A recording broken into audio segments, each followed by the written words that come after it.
10, 9, 8, 7, 6, 5, 4, 3, 2, 1.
Que não fecha.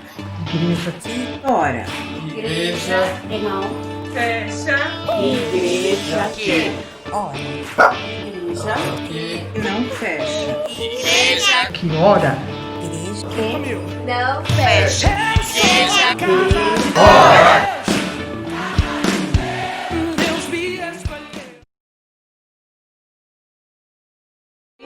Do cantor cristão.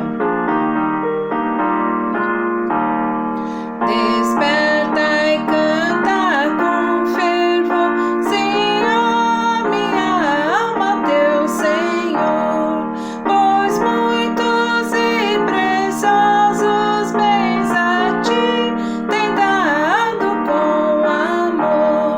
Oh, que grande amor! Oh, que imenso amor de Cristo pelo pecador. Perdido Cristo me encontrou e dispensou-me compaixão. Por seu tão grande amor de Pai tirou-me desta condição. Oh, que grande amor! Oh, que imenso amor de Cristo pelo pecador.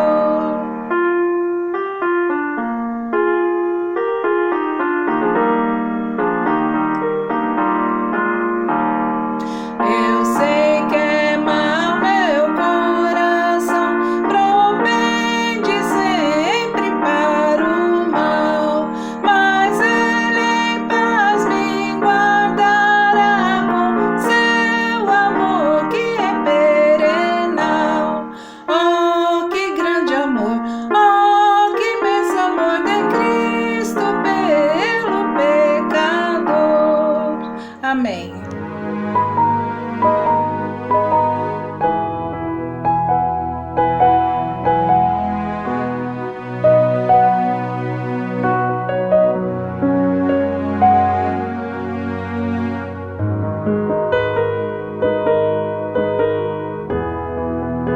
Graça e paz, queridos, louvado seja Deus. Aqui nos encontramos novamente para dar continuidade no estudo da Palavra de Deus. Um forte abraço a todos que estão conosco. Nós iniciamos há uma quarta-feira esses sermões em 4 partes a respeito do livro de Jonas. Esse foi o nosso propósito. Já falamos aqui sobre toda a questão contextual, histórica, os vários pensamentos a respeito do perfil de Jonas. Mas uma coisa para nós ficou muito clara: um sermão que mudou a vida de uma nação. Esta é a grande verdade sobre o livro de Jonas. Espero que os irmãos já tenham se sentido motivados, incentivados a ler esses 4 capítulos com, sim, um toque, né? Os irmãos conseguem com certeza ler. Hoje nós vamos para a segunda parte desses 4 sermões sobre o livro de Jonas. Eu quero ler aos irmãos Jonas capítulo 3, versículo 9. Quem sabe Deus voltará atrás, conterá sua ira ardente e não nos destruirá. Quem sabe Deus não voltará atrás, conterá sua ira ardente e não nos destruirá. Quem faz uma oração dessa está pensando na salvação, não tenho dúvida. E eu leio paralelamente Apocalipse 7, versículo 10. E gritavam com grande estrondo: a salvação vem do nosso Deus, que está sentado no trono e do Cordeiro. Aleluia, glória a Deus. Um sermão que mudou a vida de uma nação. James Onderlef diz que o livro de Jonas é como um belo arco-íris de esperança enviado por Deus no meio das densas e tenebrosas nuvens do pecado e do sofrimento. Jerônimo, que foi um dos pais da igreja, acreditava que Jonas tinha sido composto para incentivar os judeus a se arrependerem. Se marinheiros pagãos e ninivitas ímpios podiam reagir à pregação profética com arrependimento, os ouvintes judeus deveriam agir de modo igual, disse Jerônimo. E Agostinho e Lutero e tantos outros escritores dessa época nos falam de Jonas como o interesse missionário de Deus, cujo o amor e a misericórdia não se limitavam aos judeus. E por meio de Jonas, Deus não apenas repreende os que desejam limitar sua graça salvadora ao povo judeu, mas também demonstra eficazmente seu real interesse na salvação de pagãos ignorantes e pecadores. Foi isso que Deus fez. Nessa segunda parte nós queremos falar sobre o conceito de Deus sobre salvação. Parece que está bem desassociado ao pensamento do profeta Jonas. E talvez em muitas mentes de muitas pessoas também. A primeira coisa que eu quero dizer para você é que Deus tem o copyright da salvação. Deus tem o copyright da salvação. O que eu quero dizer com essa sigla americana? É que Deus tem o direito autoral. É isso. É Ele que oferece a todos os povos, não apenas aos judeus. Deus tem o direito autoral, o copyright, a respeito da salvação. E Ele não dá a ninguém o direito de decidir sobre quem, o como, o quando vai ser salvo. Porque é direito autoral, é dele, somente dele. Está registrado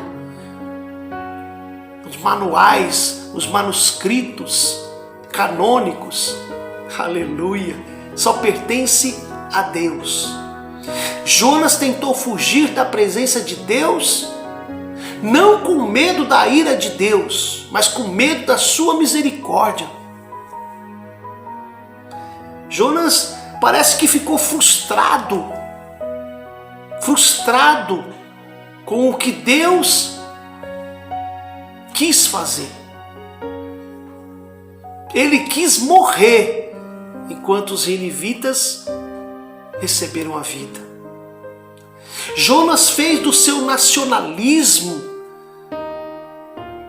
da sua religião extremada, algo maior do que a obra a qual Deus lhe confiou, a obra missionária. Ele era um profeta pregador, mas ele queria pregar somente a condenação. e não a salvação. W.J. Dean, ele acentua o fato de que a principal lição que os judeus deveriam aprender com o livro de Jonas é que a salvação também é destinada aos gentios. Os israelitas desprezavam os gentios e os consideravam indignos. Eles os viam como um combustível para o fogo do inferno. Os israelitas estavam acostumados a ver os gentios como inimigos que deveriam ser punidos, como pessoas que deviam não ser salvas. Outros profetas anunciaram, mas Jonas viu diante dos seus olhos essa verdade se tornando realidade. A condenação dos gentios é o que Jonas queria, enquanto Deus queria a salvação. Lá em Romanos 9, 14 a 16, Paulo diz assim: Deus, porém, mostra a Jonas que ele tem o direito de usar misericórdia com quem quer, sem precisar dar satisfação a quem quer que seja. E então, que diremos? Acaso Deus é injusto? De maneira nenhuma, pois ele disse a Moisés: terei misericórdia de quem eu quiser ter misericórdia, e terei compaixão de quem eu quiser ter compaixão. Portanto, isso não depende do desejo e do esforço humano, mas da misericórdia de Deus. Aleluias! Por esse esclarecimento, por essa revelação que a palavra nos traz. Então, essa frase, não temos o copyright, que é o direito autoral de Deus, foi dita pelo servo pastor Isaltino Gomes Coelho Filho. Foi ele que disse essa frase. Ou seja, ele é o Senhor do mundo, de todos os povos e raças. Ele tem o direito autoral. Outra coisa interessante que nós precisamos entender é que Deus, na exigência da salvação, requer fé e não obras. Precisamos entender isso. Os ninivitas eram pessoas pagãs, viviam sem luz, sem santidade, viviam sem o verdadeiro Deus, eram perversos, truculentos, sanguinários, idólatras. Pelas obras, eles jamais alcançariam a misericórdia de Deus. Eles viviam sem esperança, sem Deus. Mas Deus os amou e lhes enviou um mensageiro para que eles se arrependessem e crescem na mensagem. Ainda hoje, amados, o método de Deus não mudou, é o mesmo. A salvação não é uma conquista do homem através de obras, mas é um presente de Deus. A salvação não é resultado do que eu ou você fazemos para Deus, mas sim do que Deus fez por cada um de nós. Aleluias! A salvação não é um caminho aberto aqui na terra em direção ao céu, mas é um caminho que foi aberto no céu em direção à terra. A salvação é de graça para o homem, mas custou tudo para Deus. Ela é gratuita, mas não é barata. Teve um custo muito alto. A salvação pertence ao Senhor. Jonas 2, versículo 9. Outro conceito interessante sobre a salvação é que é o conceito do próprio Deus no livro de Jonas. Veja só, o principal propósito do livro de Jonas é mostrar que Deus ama as nações e Deus quer salvar todos os povos. Então Deus é o personagem principal do livro. O livro começa com ele falando e com ele terminando de falar. O livro começa com Deus no início e Deus no final. Ou seja, a salvação é um conceito que pertence a Deus. Deus não tolera o mal, porque Ele é um Deus santo. Ele não tolerou a maldade dos ninivitas, por isso enviou Jonas para adverti-los. Jonas 1, versículo 2. Deus não aceitou a rebeldia de Jonas, por isso enviou a tempestade para pegá-lo ali no barco, no navio. Jonas 1, versículo 4. Deus depois vai ouvir a oração de Jonas e vai libertá-lo do ventre do peixe. Deus vai ouvir o clamor dos ninivitas e vai lhe salvar. Deus vê os pecados, mas também vê o arrependimento. Aos convertidos, Deus perdoa e salva. Porém, aos de coração duro, Deus repreende e corrige. Outra coisa importante nesse livro de Jonas, no conceito da salvação, é que Deus é um Deus teísta e não dedidado, deísta. Deus é um Deus de tatu, teísta. Ou seja, Ele intervém na história e ninguém pode impedir a sua mão de agir. É Deus agindo. Deus está por detrás de todos os acontecimentos. Nada que acontece é acidental. Deus é quem chama Jonas. Deus é quem envia a tempestade no navio. Deus é quem vai cessar o vento e depois manda lançar Jonas no mar. Deus é quem dá ordens ao grande peixe para tragar. Deus é quem depois de 3 dias manda o peixe vomitar.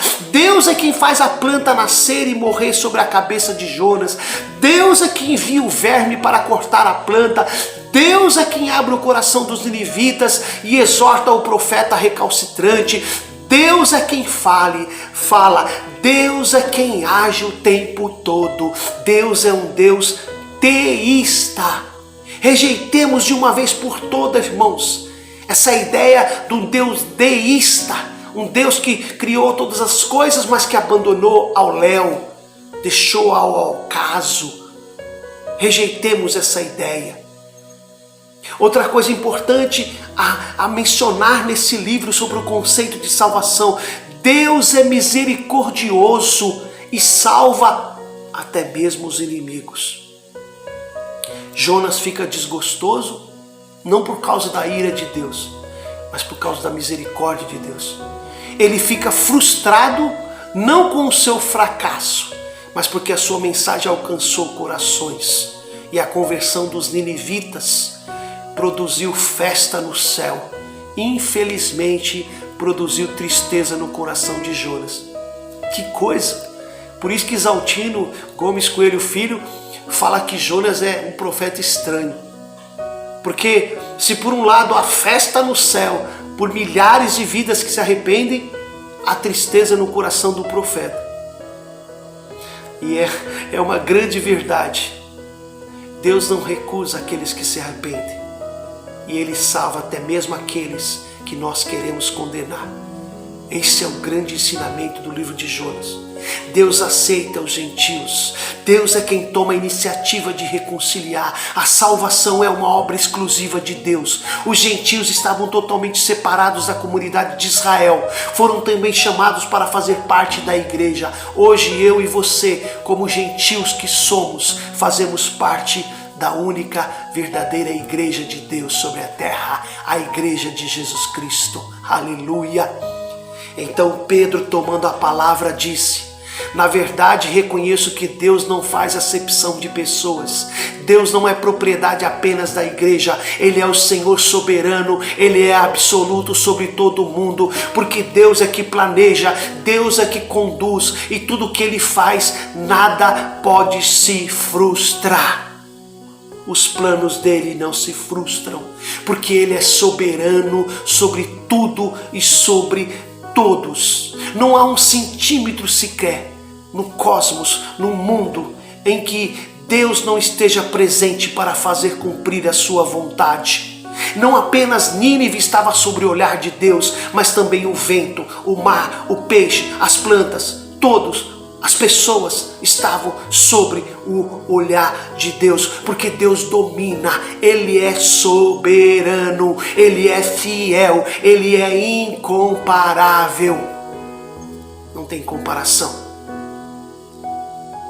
Ouvindo de Deus, o ouvido de Deus não está limitado ao espaço, ao tempo ou a algumas pessoas, alguns tipos de pessoas que não querem que outros alcancem a salvação.